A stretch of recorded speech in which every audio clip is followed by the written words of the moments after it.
పిల్లలు, కథ చెప్పుకుందామా? మీకు ఒక చిన్న కథ చెప్తాను. అనగనగా ఒక చిన్న గ్రామంలో ఒక గాడిద ఉండేది. ఆ గాడిద చాలా కష్టపడి పనిచేసేది. కాని యజమాని దానికి సరైన ఆహారం ఇవ్వలేదు. గాడిద చాలా బాధగా అనిపించుకుంది. సబ్స్క్రైబ్ చేయండి. ఒకరోజు అది అడవిలోకి వెళ్ళాలని నిర్ణయించుకుంది.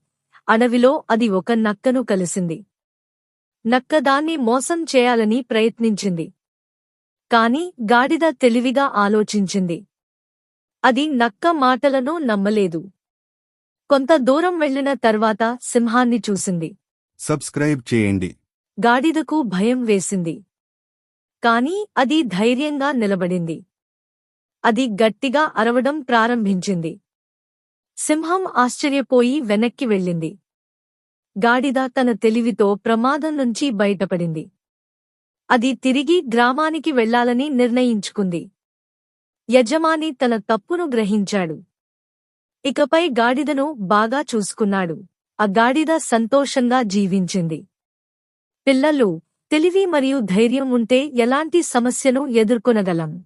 ఈ స్టోరీ నచ్చితే లైక్ చేయండి, షేర్ చేయండి, సబ్స్క్రైబ్ చేయండి.